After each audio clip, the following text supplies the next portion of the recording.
Namaskara and welcome back to UVCE Chronicles, an initiative of the UVCE Graduates Association. My name is Adrian and I will be your host for this episode.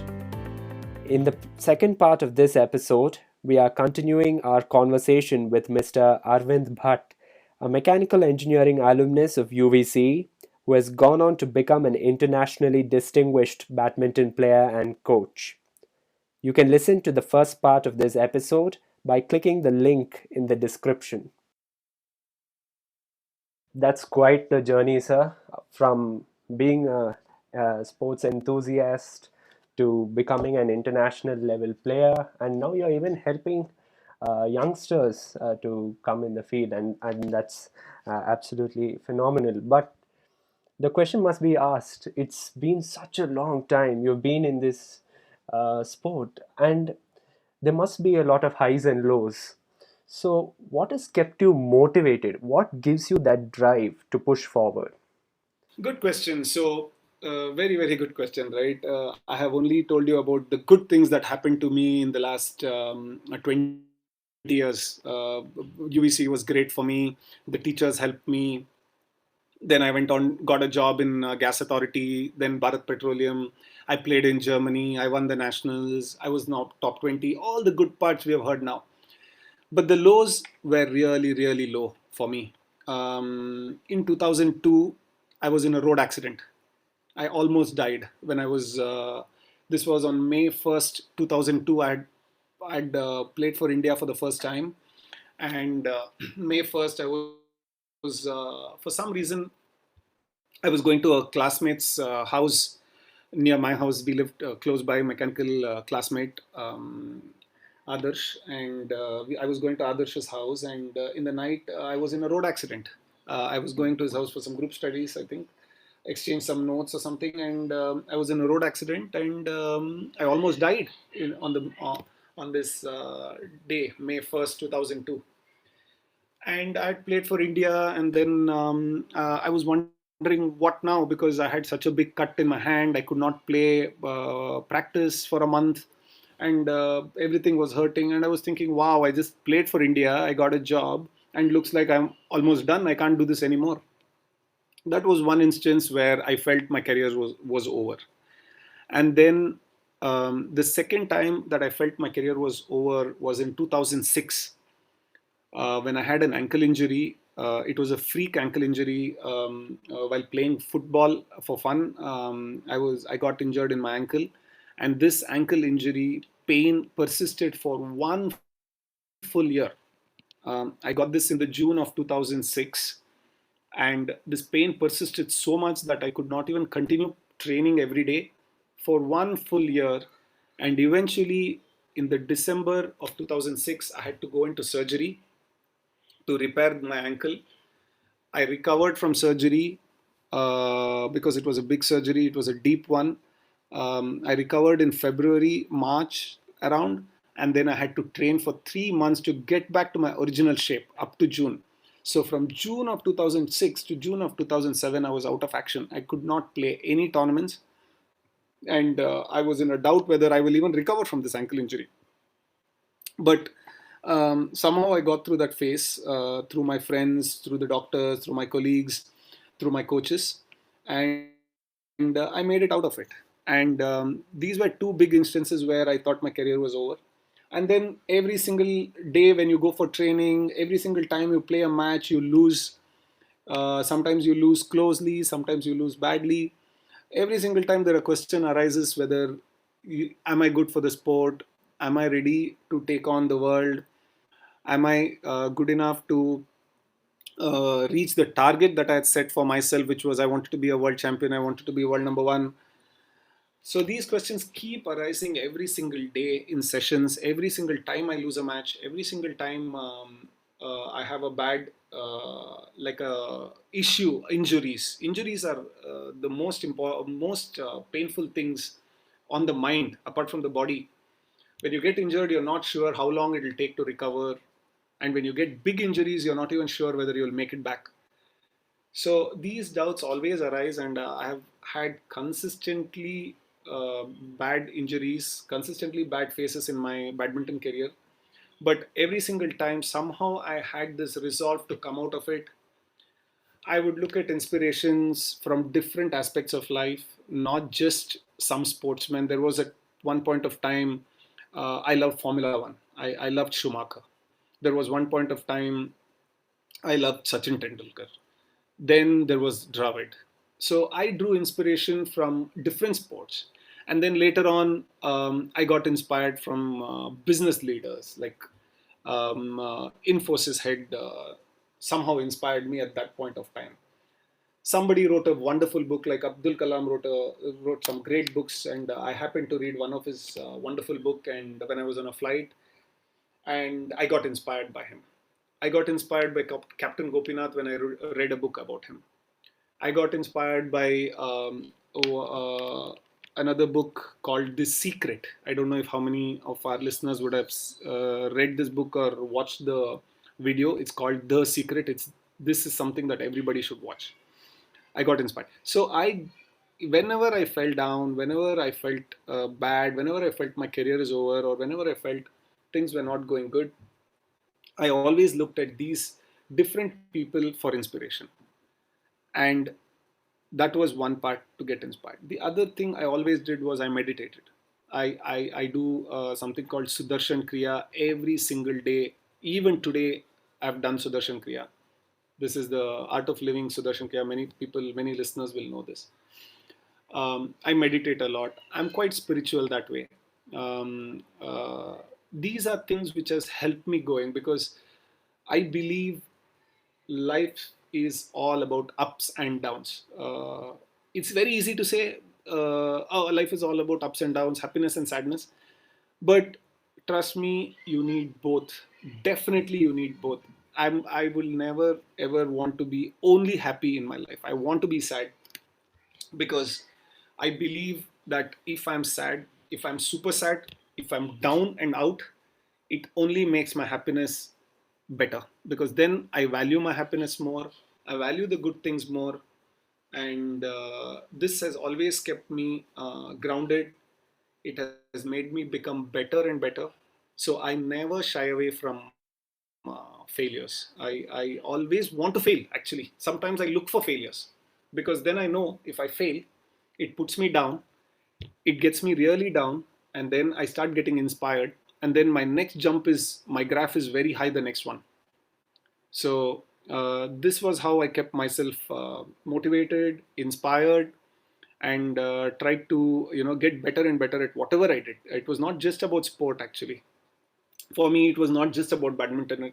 Soon I started to realize my target in life was not just to be the world number one, but I wanted to be also the best what I could be.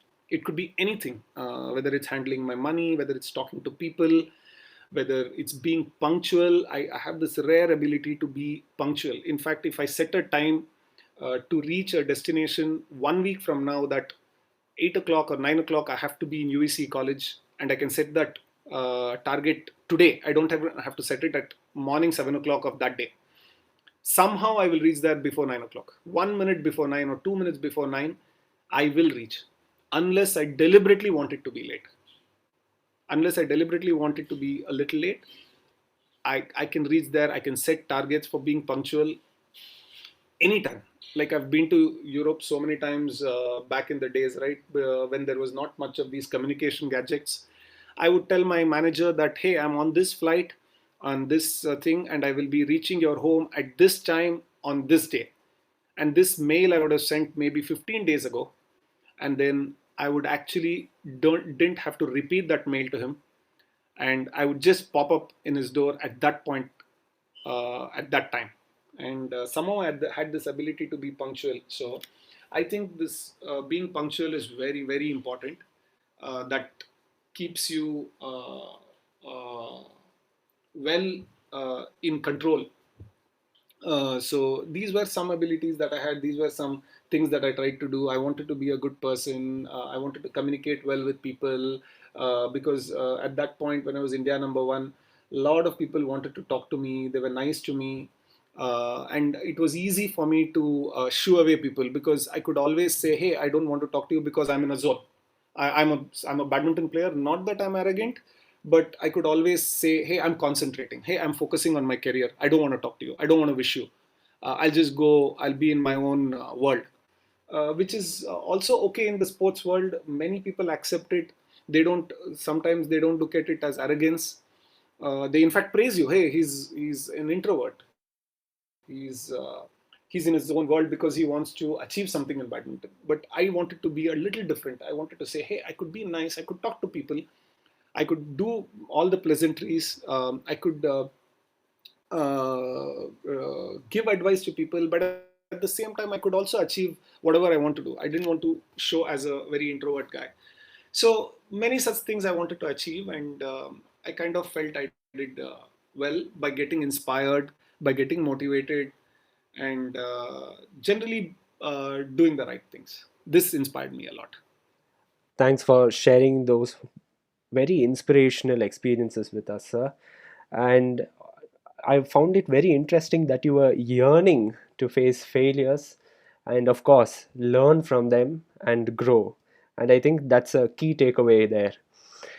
And when you're at events, huge events that is internationally recognized and watched, and you're on the court, and maybe a point could make or break the game, how do you handle that level of pressure where all the eyes are on you? So, how do you handle stress? So it comes back to the same point, right? I never feared failure. Like I told you, I would look for failures. I would say, hey, I will go to do my best today. All right, whatever I've done, I will go, I will express myself, and I will do my best today. I will go to win. If I win, I'm happy. I go to the next match to win. But if I lose, there's nothing. It's just a feedback. I don't care if I lose. I wanted to fail. I wanted to see why I'll fail. I wanted to make analysis after failures. Because, like I told you, I always, in the beginning of my career, right, I always feared failure. I felt, oh, what if I lose today? Then I can't play the next round. I won't do this. I won't do that. But then I slowly realized that whenever I failed, whenever I lost, my next jump would be higher. So I always looked at, see, in a sports in sports field, right, people judge you by your victories. You are known for your victory. Sachin Tendulkar is known because he hit 100 hundreds, not because he did 50 duckouts or something, right? So a sportsman is always known and praised for what he has won, what he has achieved, not for what he has failed. So for me, it was very simple. As long as my jump was high, as long my successes were higher at higher levels, I didn't mind failing. I don't mind losing 100 matches as long as I win that one big one. And I know to win the one big one, I have to lose 100 times, because then I take all the failures, I take all the feedback, I put it into that one big thing, and that will get me the biggest win. Now tell me, Federer has won 20 Grand Slams. Do you know he has played 150 Grand Slams maybe? That means he has lost 130 Grand Slams, right? But he's famous only for winning 20 Grand Slams. And this is what I understood very early in my career. And this is something that helped me, because I started to realize it's not. I'm not playing just for that one point, which is stressful, right? It is for learning. If I win, well and good.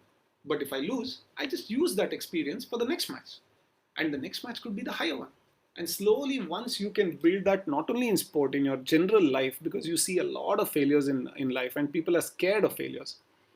But understand that failures are the only stepping stones to success.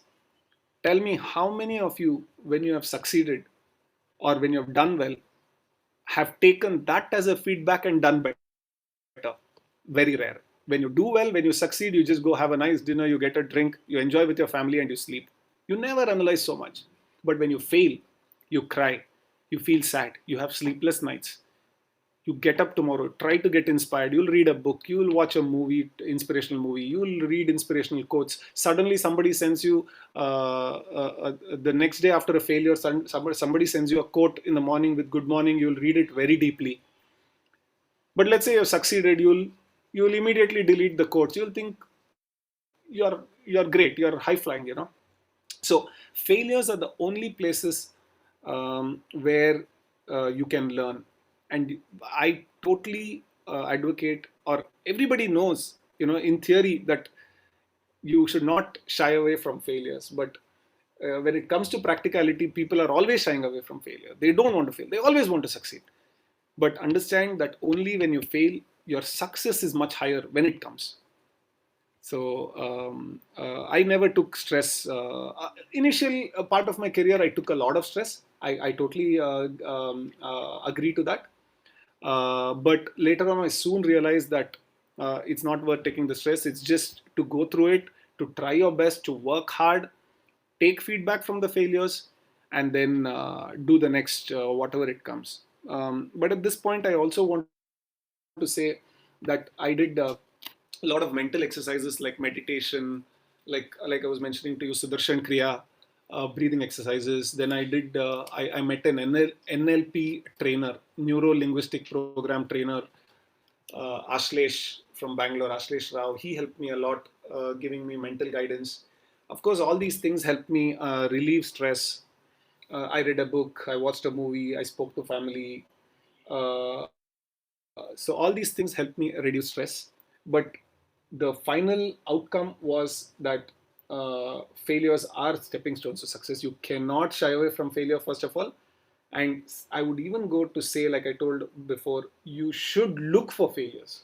You should look at areas where you will fail. And from there, when you grow, when you get success, it'll be multifold. That's absolutely true, sir. And I believe it was President Roosevelt who said the only thing to fear is fear itself.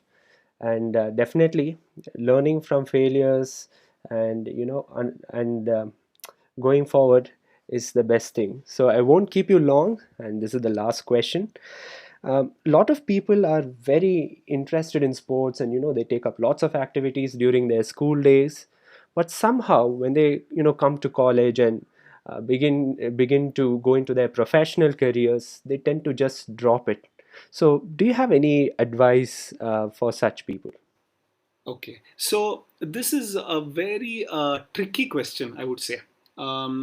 It's not easy to pursue professional sports along with graduation or post graduation. This is something which I managed to do. I think I got lucky. UVC supported me. My badminton court was just 1 kilometer away from UVC. Somehow the subjects were easy. I think I somehow managed to do if it was electrical or electronics, I don't know if I could have done it. If I was doing medical, I don't know if I could have pursued sport. So professional sport is not an easy. It's something that I'm not saying it's not easy. Everybody knows it's very difficult, but to do it along with something like engineering, medical, or some of these courses are very difficult to do with professional sport. That's why whenever sportsmen want to get professional, they decide at the age of 17, 18 years, when they're in the 12th grade, to take up maybe commerce, maybe arts, because they could just do it. They could study online, or they could do correspondence, give the exams, and finish the graduation, right? So, but doing it with engineering, medical, law would be very difficult, I would say. But at the same time, I would suggest that in a day we have 24 hours. 8 hours goes to sleep, 2 hours goes to eating and getting ready and etc. You still have 14 hours. Let's say 8 hours you go to college. There's still 6 more hours in the day for you to pursue your extracurricular activity. Somehow, if you could pursue it, the extracurricular activity, without having any great ambitions, just the ambition and the idea should be to do better and better in that. Not to say I will become a professional, or if you're in sports, I will go on to play for India. That's a very tough thing to do.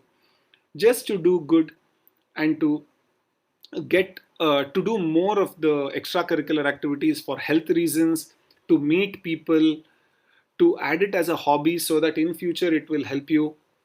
These are ideas that you should have in mind when you're doing the professional sport. professional courses, right? Not to become not to take that as your main thing, because then it's very very difficult, I would say. Uh, but at the same time, you could do it well. You could spend 4 5 hours a day doing it, manage your time properly. Something like kind of what I did. Even if you see my life in the full of engineering, I could not play beyond state level. Only in my final year of engineering, I played for India.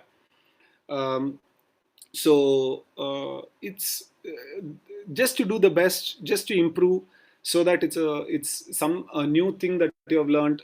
uh, and you never know how it will go afterwards, right? You never know how what will happen. You may do really well in that chosen field, and then you may have to change directions, like pretty much like what I did, so that could always be at the back of my mind, but doing it professionally is very difficult, I would say.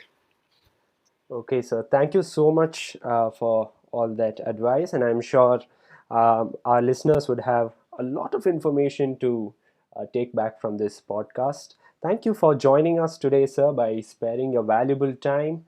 And thanks to all the listeners for listening. This has been the UVC Chronicles podcast. Do stay tuned, and we'll see you in the next episode. Thank you.